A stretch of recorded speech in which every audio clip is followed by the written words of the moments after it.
शिवाय नमस्तुभ्यं। तो से आज विवाह पाणीग्रहण के अवसर पर एक बात कहता हूं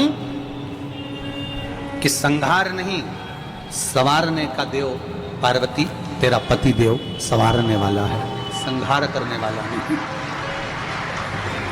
दुनिया रंग बदलती है, सारी दुनिया रंग बदलती है। केवल एक मेरा देवादिदेव महादेव एक ऐसा है जो वक्त बदल कर रख देता है। केवल एक देवादिदेव महादेव ऐसा है जो वक्त बदलता है। अकाल मृत्यु वो मरे जो काम करे चंडाल का, काल उसका क्या बिगाड़े जो भक्त हो महाकाल का। पार्वती, शिवलिंग की साक्षी में बैठने पर तू मेरे सम्मुख में बैठी पार्वती, और तूने पार्थिव शिवलिंग का निर्माण करा, पूजन करा, अर्चना करी, आराधना करी। केवल एक शिवलिंग की पूजन करने वाला केवल शंकर की पूजन नहीं करता है पार्वती। शिवलिंग की पूजन करने वाला 33 कोटि देवी देवताओं का स्मरण एक शिवलिंग पूजन में कर लेता है। शंकर भगवान के मस्तक पर अपन ये हाथ में जो चंदन लेते हैं, जब चंदन अपन भगवान देवादिदेव महादेव को त्रिपुंड लगाते हैं, कभी लगाया आप लोगों ने? लगाया?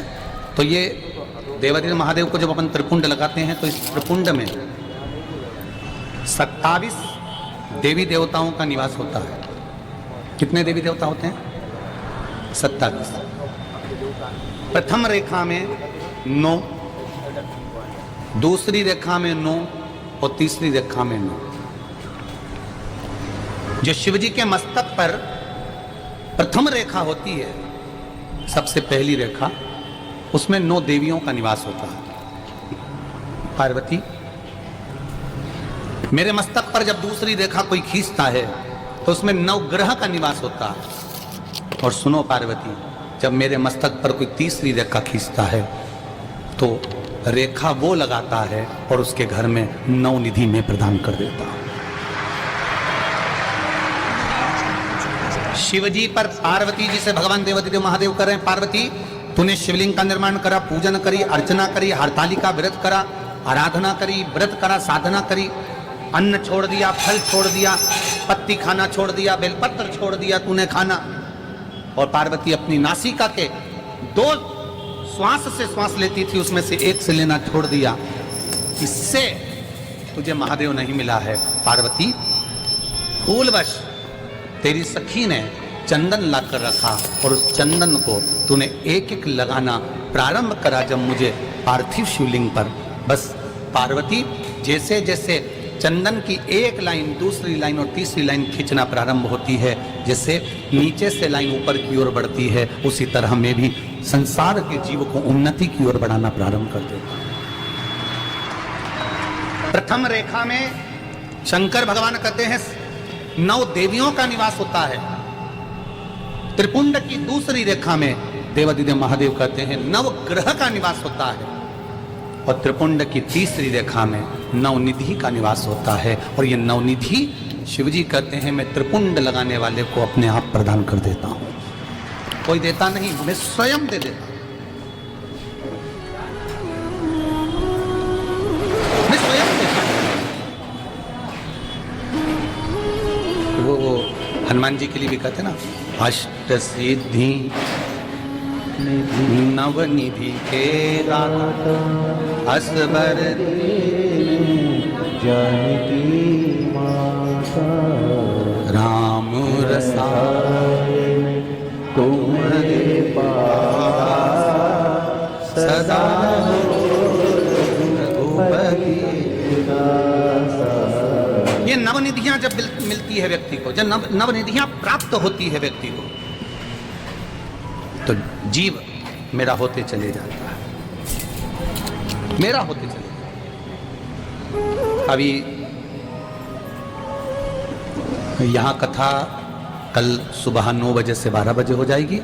टीवी पर कथा कल की 1 बजे से 4 बजे तक आएगी। 12 बजे यहाँ कथा विराम होने के बाद सब अपने अपने गंतव्य की ओर, अपने अपने घर की ओर चल देंगे। ये कथा विराम होने के बाद में 28 फरवरी से 6 मार्च तक शिव महापुराण की कथा बेटमा इंदौर के पास में बेटमा में प्रारंभ हो जाएगी। उस बेटमा की कथा को 1 बजे से 4 बजे तक आस्था चैनल पर अपन सुनेंगे, देखेंगे। उस कथा का नाम अभी तक नहीं दे पाए, पर उस कथा का नाम नवनिधि शिव महापुराण की कथा रहेगी। वो कौन सी नवनिधि है? उन नवनिधि का जन्म कहां पर हुआ है? वो कौन सी नवनिधि है जिसका स्मरण बार बार हनुमान चालीसा में आता है, शिव चालीसा में आता है, गायत्री चालीसा में आता है, सरस्वती चालीसा में आता है, राम रक्षा स्तोत्र के अंतर्गत आ जाता है? वो कौन सी नवनिधि है? हम सुनते तो हैं अष्ट सिद्धि नवनिधि के दाता असबर दीन जा। हम कह रहे हैं कि नवनिधि होती है, पर नवनिधि कौन सी नवनिधि? वो भी तो हमें समझना है कि नवनिधि है कौन सी आखिर। तो बेटमा की कथा का नाम क्या है? जम के बोलो जरा। नवनिधि शिव महापुराण कथा। हम उसको जाने। हमने केवल जिंदगी में एक ही निधि देखी है, बाकी की तो हम देख ही नहीं पा रहे। हम उस निधि को जानने का प्रयास करें। तो यहां शिव तत्व कह रहा है, शिव महापुराण की कथा करें। शिवजी के त्रिपुंड में 27 देवी देवताओं का निवास होता है। 9 देवी, 9 ग्रह और 9 निधि शिव के त्रिपुंड में निवास करती है। शिव के त्रिपुंड।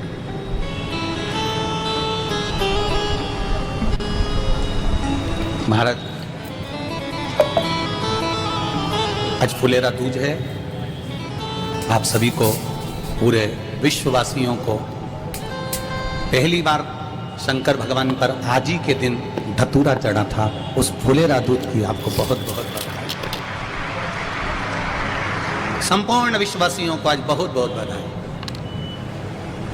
ये फुलेरा दूज का दिन वही दिन है जिस दिन देवादिदेव महादेव ने एक साधारण से कांटों से भरे जीवन को, ये धतूरा जिसने दिया था, वो धतूरा जब देता है तो कांटों से भरे जीवन को मेरा महादेव अपने आप समाप्त कर देता है। ये वो फुलेरा दूज है, शिव तत्व।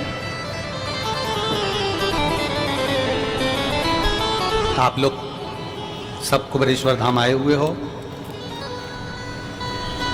श्री शिवाय नमस्तुभ्यम तो आप बोल ही रहे हो।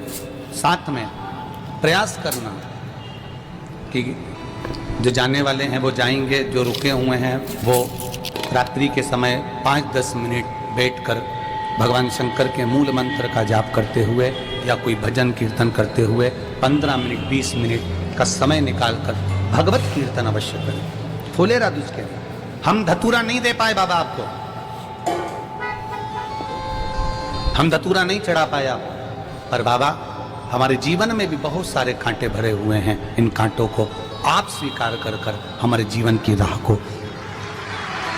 एक निर्मल कर दीजिए, साफ कर दीजिए।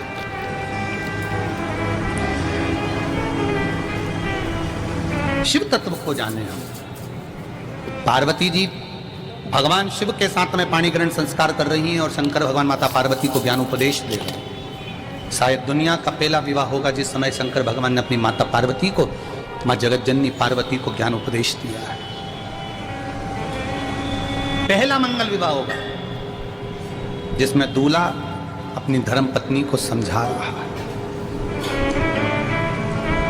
नहीं तो कई दूल्हे तो पूरी शादी में केवल ठिठोली उड़ाने में अपना समय बर्बाद कर देते हैं। समझाओ,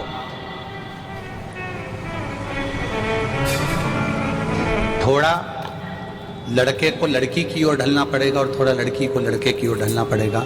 ये नहीं कहते कि आप पूरे ढल जाओ, पर इतना निवेदन जरूर कहेंगे कि दूल्हा हो चाहे दुल्हन हो, बना हो चाहे बनी हो, दोनों में बनकर चलने की प्रयास करिएगा।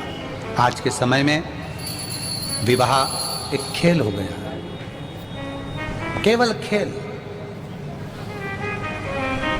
और उस विवाह का खेला ऐसा हो गया, खेल ऐसा हो गया कि उस विवाह के खेल में 2 साल 3 साल 1.5 साल संबंध रह पाता है, बाकी का संबंध अदालत में निकलता है 4-5 साल।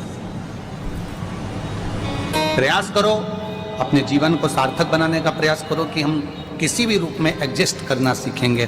थोड़ा सा लगेगा समय, थोड़ा समझने में, सहजने में थोड़ा समय लग सकता है।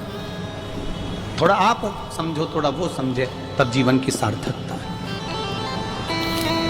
जिस समय पर माता मीनावती ने पार्वती जी का विवाह पक्का करना चाहा, पार्वती मैया नहीं चाहती थी कि महादेव जी के साथ में, मीनावती नहीं चाहती थी कि महादेव जी के साथ में पार्वती जी का विवाह हो, पर पार्वती मैया कहती थी कि देवर्षि नारद ने कहा है कि मेरा विवाह शिव के साथ होना चाहिए और मैंने बाल्यावस्था से शंकर जी को अपना पति मान लिया है, इसलिए मैं उनसे विवाह करना चाहती हूं। क्या है शिव जी के पास में?